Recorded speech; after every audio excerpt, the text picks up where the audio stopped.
দুদিনমান আগতে মোৰ এটা সাংঘাতিক ধৰণৰ আপোনালোকৰ প্ৰব্লেম হ'ল জিমেইলক লৈ। এতিয়া আপোনালোকে ভাবিব পাৰে যে মোৰ জিমেইলক লৈনো কিনো এনেকুৱা সমস্যা হৈছে। তেন্তে চাওক, জিমেইল আপোনালোকে ব্যৱহাৰ কৰে মেইলছ কৰিবলৈ। এটা কাৰোবাক কোম্পানীকে মেইল কৰিবলৈ হওক বা কাৰোবাক বেলেগকে মেইল কৰিবলৈ হওক, আপোনালোকে জিমেইল মুঠতে ব্যৱহাৰ কৰে মেইলছ কৰিবলৈ।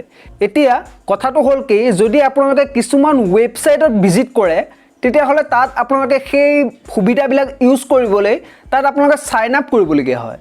আৰু ছাইন আপ কৰিবলৈ আপোনালোকে মেইলটো তাত দিবলগীয়া হয়। আৰু মেইলটো তাত দি দিয়াৰ লগে লগে আপোনালোকৰ হয় কি, তেওঁলোকৰ গোটেই যিবোৰ নটিফিকেশ্যন, কিবা নতুনকৈ অফাৰ আহিছে, কিবা তেওঁলোকৰ পলিচি চেঞ্জ হৈছে, এনেকুৱা ধৰণৰ সাংঘাতিক ধৰণৰ তেওঁলোকৰ মেইলছবিলাক আপোনালোকৰ যোনটো মেইল বক্স তালৈ আহিবলৈ লয়। আৰু এইবোৰ এটা দুটা নহয়, আপোনালোকৰ ডেইলি সেই ৱেবছাইটবিলাকৰ পৰা ইমানেই মেইলছ আহিব যে আপোনালোকৰ ইম্পৰ্টেণ্ট যোনবিলাক মেইল সেইবিলাক বাদেই দিয়ক, আপোনালোকৰ সেই যোনবিলাক ফাল্টু যোনবিলাক এনেই বেকাৰ সেই ৱেবছাইটৰ সেই মেইলছবিলাক, সেইবিলাকৰে আপোনাৰ গোটেই জিমেইল বক্সটো ভৰ্তি হৈ যাব।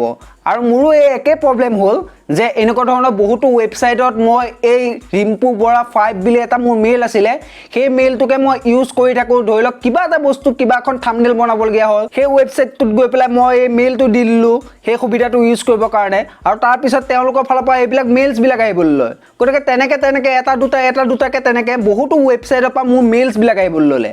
আৰু মেইলছ অহাৰ পিছত কি হ'ল মই আপোনালোকক দেখুৱাই আছোঁ। মোৰ বোলে গুগলৰ ফালৰ পৰা এটা মেইল আহিলে, আৰু সেই মেইলটো হৈছে আপোনালোকৰ মোৰ ষ্ট'ৰেজ যিটো আছিলে সেই ষ্ট'ৰেজটো ফুল হ'ল।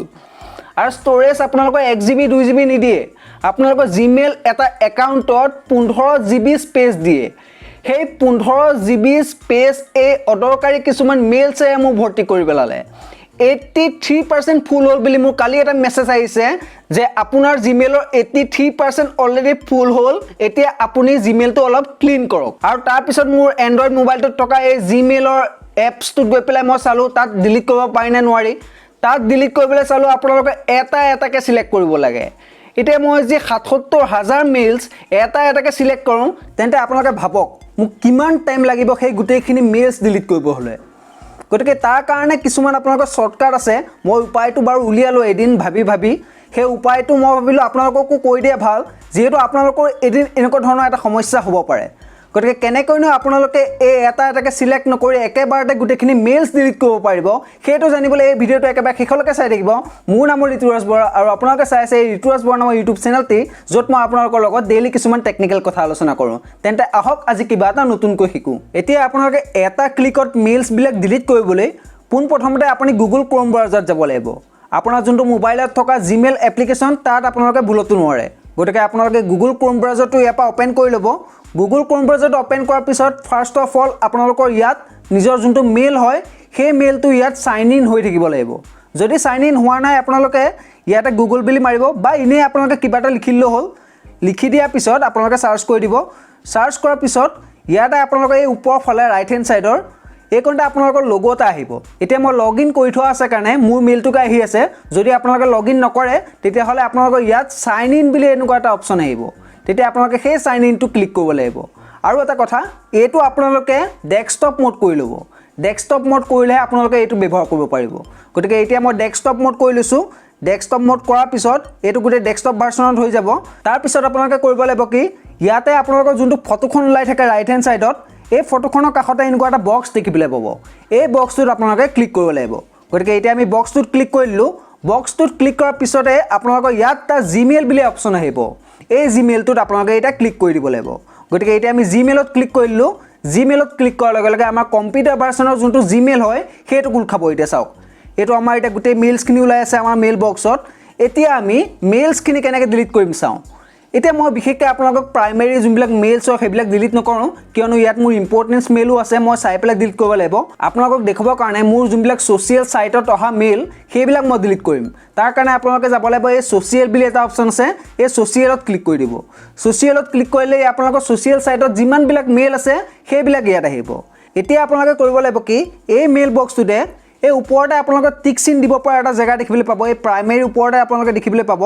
এই জেগাটোত আপোনালোকে ক্লিক কৰি দিব। ক্লিক কৰাৰ লগে লগে আপোনাৰ গোটেইবিলাক যিবিলাক মেইলছ হয় সেই মেইলছবিলাক আপোনাৰ চিলেক্ট হৈ গ'ল। কিন্তু অকল এই পেজটোত ভিজিবল হৈ থকা এই মেইলছবিলাকে চিলেক্ট হৈছে। আপোনাৰ গোটেই ইয়াৰ আপোনাৰ ছেকেণ্ড পেজ আছে, থাৰ্ড পেজ আছে। ইয়াত আপোনালোকে দেখিবলৈ পাব ছেকেণ্ড পেজ, থাৰ্ড পেজ এনেকৈ আছে। গোটেই মেইলবিলাক আপোনাৰ এতিয়াও চিলেক্ট হোৱা নাই।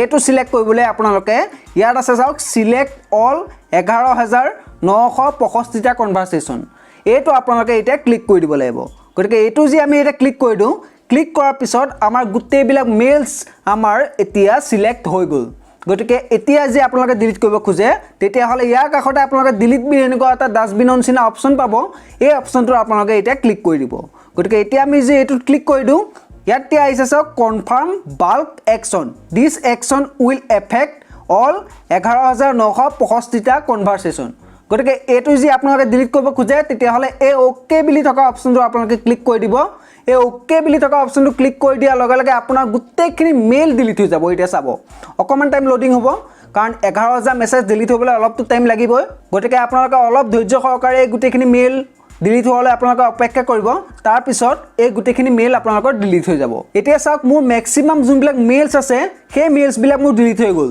কিন্তু এই কেটামান ৰখি গ'ল মোৰ মেইলছ হয়তো কিবা এটা কাৰণত এইবিলাক ডিলিট নহব পাৰে কিন্তু যদি আপুনি এটো ডিলিট কৰিব বিচাৰে তেতিয়া হলে আকৌ একেটা প্ৰসেছে আপুনি ৰিপিট কৰি দিব ৰিপিট কৰাৰ পিছত এইখিনিও আপোনাৰ ডিলিট হৈ যাব গতিকে এটো আমি আকৌ সিলেক্ট কৰি পেলাই এই ডিলিট বুলি থকা অপচনটো আমি আকৌ এবাৰ ক্লিক কৰি দিম গতিকে এতিয়া আমি ক্লিক কৰি দিয়াৰ পিছত আমাৰ এইখিনি মেইলছও ডিলিট হৈ যাব আপোনালোকে চাব অকমান টাইম পিছত গতিকে আপোনালোকে ইয়াত দেখিলে আকৌ আমাৰ কেটামান ৰখি গ'ল আপোনালোকে আকৌ সেম প্ৰসেছ ৰিপিট কৰিব ৰিপিট কৰি পেলাই আকৌ এই ডিলিট অপচনটো ক্লিক কৰি দিব আমাৰ একেটাও নাইকিয়া হৈ যাব গতিকে এতিয়া চাওক আমাৰ এই মেছেজ বক্স এতিয়া এম্পটি হৈ গ'ল your social tab is empty গতিকে এনেকৈ আপোনালোকে অতি সহজে এটা দুটা ক্লিকতে আপোনালোকে গুটেই মেইলছ আপোনালোকে ডিলিট কৰি দিব পাৰে গতিকে এনে ধৰণে আপোনালোকে যে কেতিয়াবা আপোনাৰ জিমেইলৰ স্পেচ ফুল হৈ যায় তেতিয়া হলে আপোনালোকে কাকো নুখুধাকৈ নিজে আপোনালোকে ডিলিট কৰি ল'ব পাৰিব গতিকে যদি আপোনালোকে ভিডিওটো ভাল পালে তেতিয়া হলে এই ভিডিওটো এবাৰ লাইক কৰি দিব নিজৰ বন্ধু বান্ধৱৰ সৈতে এই ভিডিওটো শ্বেয়াৰ কৰি দিব যাতে তেওঁলোকো এই প্ৰবলেম বিলাকৰ সমাধান পায় আৰু যদি ঋতুৰাজ বৰা নামৰ এই চেনেলটো সাবস্ক্ৰাইব কৰা নাই তেতিয়া হলে কাষতে থকা ৰঙা বাটনটো প্ৰেছ কৰি আপোনালোকে সাবস্ক্ৰাইব কৰি ল'ব